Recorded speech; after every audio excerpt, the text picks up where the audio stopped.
Hi everyone, I'm Steve Bowman, the Managing Director of Conscious Governance. I've been working in the board and CEO space for close on 45 years, so have come across lots of very interesting stories, anecdotes, examples of fantastic performance and really, really bad performance. Look forward to sharing some of that with you.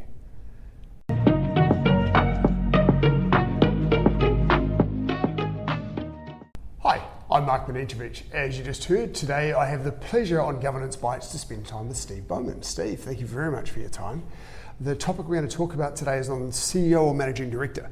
We have some companies that have one model where they have a CEO that reports to the board, and others where there's a Managing Director who sits on the board and runs the business.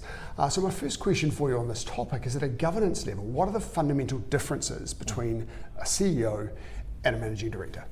Well, the key thing in that is in the name. You've got a Chief Executive Officer who is working with the board and has a very defined role. And then you've got a Managing Director, which is someone who both manages and is also a voting director of the board. And so to understand those differences is very much about what does the organisation require? What does the culture of the organisation require? What do the stakeholders require? So family-owned businesses, for example, then typically the owner of that business is also the managing director. So they want a seat on the board, they want to be able to vote, but they're also day-to-day management as well. Makes perfect sense, works really well in many cases. Then in some industries, for example, I was managing director of the Australian Society of Corporate Treasurers for a number of years. Why? Because that finance sector, we're used to seeing managing directors. Right? And I had myself taken off as a managing director because I didn't want to vote. As a CEO, I just didn't want to have that part of the vote. I didn't need that. So then we reverted back to Chief Executive Officer. So the key thing is, if you're going to be having the title of Managing Director, there's only a few criteria that really would make sense for you to be called and act as a Managing Director. The first one is that you have a vote on the board. Right. The second one is if you've got shares in the company, and that's part of that's part of your buy-in, then often they're also Managing Directors. Or if the sector expects it, because everyone in that sector is called a Managing Director. And there's very few sectors like that, but certainly investment, finance, banking, that's not unusual to be a Managing Director as well. So as you suggest, quite often a founder of a business, because they own it, they'll want to have a driving seat as well as run the day-to-day. So they'll often be a Managing Director, but there are other situations when that may be the case as well. And as you say in the name, the major difference between the two is that a Managing Director is both a director and managing the company, whereas a Chief Executive Officer is just running the company and reporting to the Board of Directors. You also find different nuances around that too. So there's one at the moment which is a major union. Now, they're not called a union because they can't call themselves a union. So it's an association, but they are a union under the union legislation. And they have president CEO. Yes, which is common in the US too, isn't it? Yeah, it's right interesting because that position is elected by the membership to represent the members and also be the CEO. And then they have a general manager.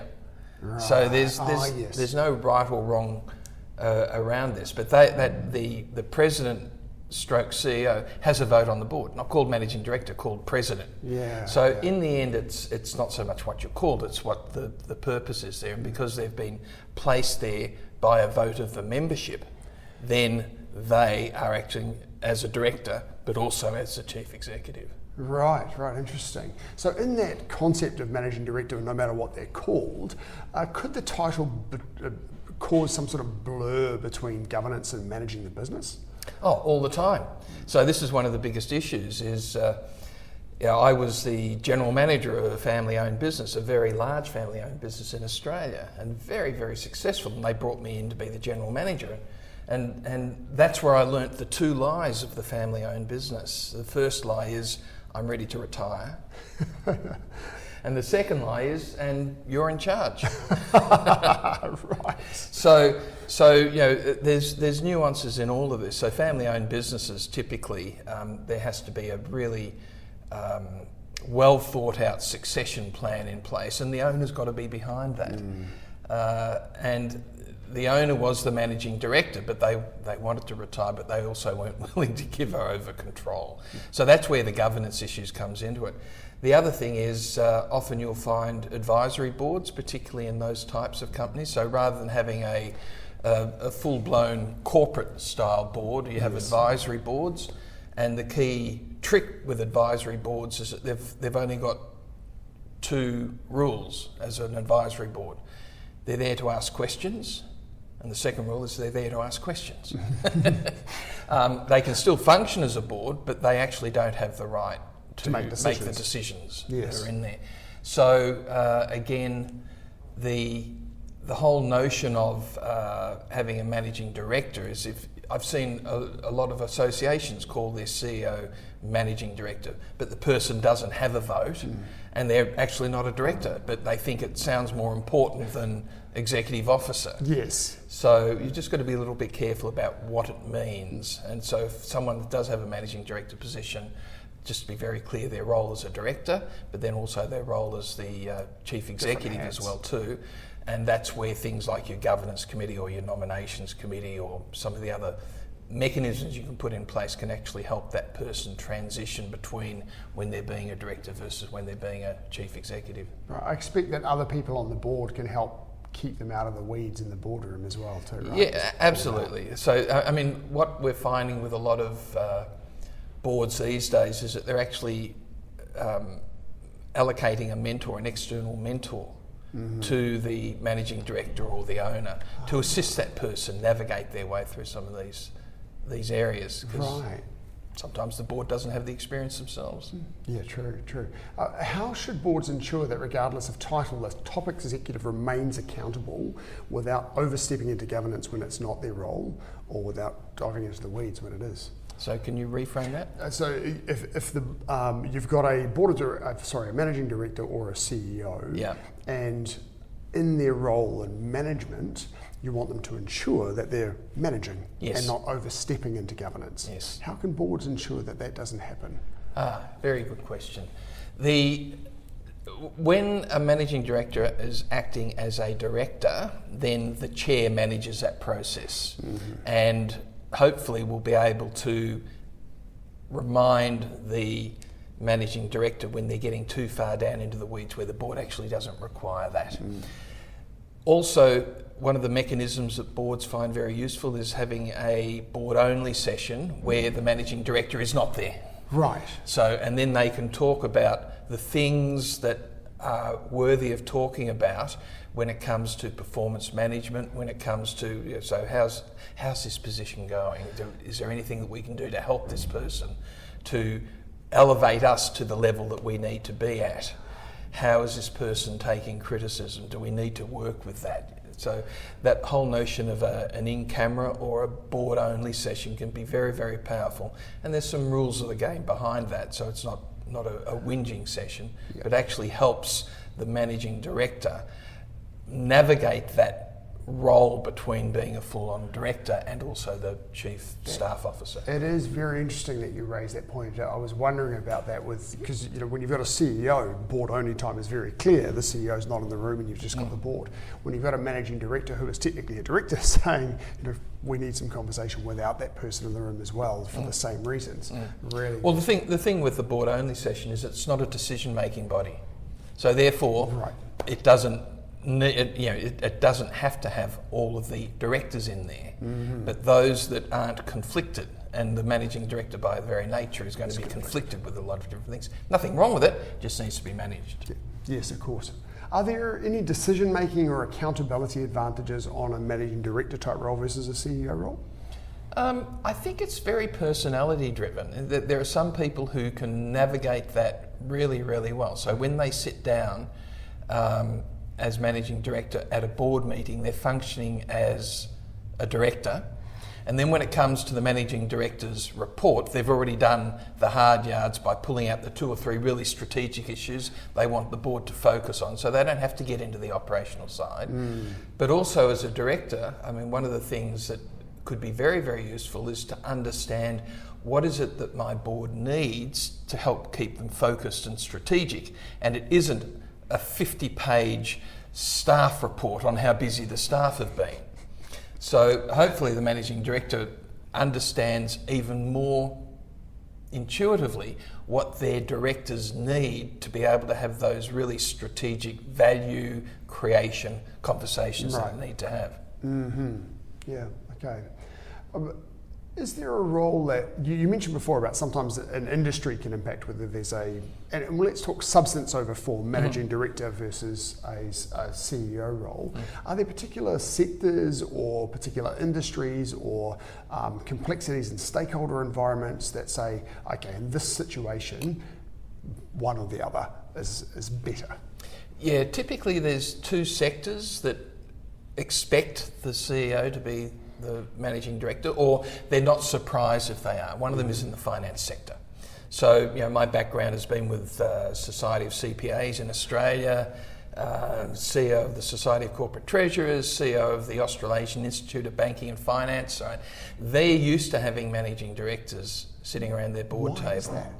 Because that's how they function. Right. So a large finance institution, often partnerships and things. Yeah, we'll typically have a managing director. Yeah. In those cases, I always ask them to remove me as a director. I didn't want to be a director. That was a personal choice I had. But previously, the other dozen or so that CEOs that they'd had were all managing directors. Right. So that's typically in that area. And then there's some areas where, if you want to be, the sector would not be surprised for you to be called a managing director, and you do have a vote.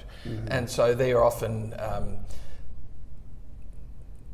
areas where they're in advice, again, financial advice. You very seldom see it in education or health or aged care or manufacturing or those sorts of things. You don't often see it there, but there are some instances where it's quite appropriate. Interesting, isn't it? You do a lot of work consulting on governance to firms. If you're sitting down with a business and they're saying, should we have a CEO or a managing director, what advice do you give them? Well, do you want them to have a vote? Have they got skin in the game? Does the sector expect it from you? If the answer is no to those things, then why would you want to do that? Yeah, right. So, pretty simple. Okay, that was a nice short answer to that question. Which role do you believe better serves governance clarity in organisation performance? Either. It depends on the person. Right. See, you can have a managing director who is really, really good at navigating between their role as the chief operations person, the chief executive, and their role as a director. And then you've got some people who've got no clue. The difference is they're different people. So in many instances, you'll find, particularly in ownership, in organisations where they're family owned, for example, very often they do it really well because they've grown up with the business, but then as the business has grown, they've had to develop a board around it. If they wanted to get listed, they had to have a board. Yeah. And they've been taught by the board on how to actually be a good director. I've seen some other family-owned businesses where that's never going to be the case. They call it a board, and it smells like a board, but the managing director won't let it act as a board. Right. You probably don't want to be sitting on that board. As a phrase that Dr. John Peebles told me in a conversation that I had with him was parsley on fish, which came from president and CEO from I think an oil company in the US. Boards that were decorative but useless. Yeah. I mentioned before that in the US it's very common to have a president and CEO, so this managing director type role. In our part of the world, it seems to be more common broadly to have a separate CEO and have the CEO not have a place on the board. Are you seeing any trend globally towards one or the other? There's a growing conversation in the US to differentiate the role between chairman and CEO. Okay. it's very common over there. I mean, I did my master's degree in non-profit management in the US. Yes. And so I grew up with, the chair is often the CEO is often the chair. And in some cases it works, in some cases it doesn't. It's just very different. There's a growing conversation that those roles are probably best split, but there's also many examples of where it works exceptionally well. I mean, I've seen many organisations where the chair is not very good. And particularly in those organisations where you bring someone in as a chair and they've never been a chair before. Yeah. And the rest of the board have no idea how to do it. So there's all sorts of examples where that occurs. Blind leading the blind. Blind leading the blind. So look, in the end, it works until it doesn't. Yeah. And the key thing in that is if someone's going to be the chair, they should have some sort of skills training, experience or mentoring in chairing, because it's not something you just pick up from day one. There's some real skills involved and tricks of the trade. So CEO versus chair, certainly in the Commonwealth countries, it's very, very, very, very, very unusual. Yes. The union movement in Australia, I don't know whether it's so in New Zealand, it's not uncommon where the president is the chair, is also the chief executive, but that leads to all sorts of potential problems. But it depends on the person. Right. Yeah. Okay. One final question for you that's off topic a little bit. In your career, what's the best governance advice you've received? Don't have a fixed point of view about how something should be. Be curious about everything. And that curiosity then leads you to do some background reading, to look for the evidence for what we're being told is actually so, to deal with external stakeholders and just keep your ear to the ground on that, and also to value the diversity of view around the board table without taking it personally. Yes, right. Steven, that's been really cool. Thank you so much for your time. I really appreciate it. A pleasure. I'll look forward to catching up again soon and doing it again. Thank you. And see you next episode. Bye. Thank you for watching this episode of Governance Bites. We have more episodes on YouTube and your favourite podcast channel, where I interview directors and experts on various topics relating to boards of directors and governance. We'd love to see you back, and please like, subscribe, and share the videos and podcasts.